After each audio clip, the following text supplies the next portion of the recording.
Mga boss, natay out na Oriental Fowl, no? WPC4 late born. Kuha na siya mga boss, 1/4 na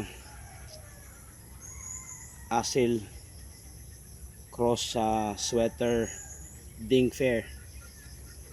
So yellow legs na siya mga boss.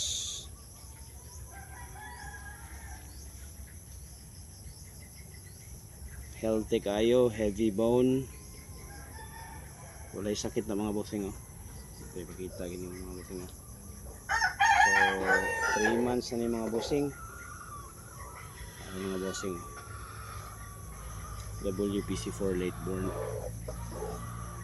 Ano naman yung mata niya kasi, ano makita ba niyo mga bossing. So gapo siya glawas mga bossing.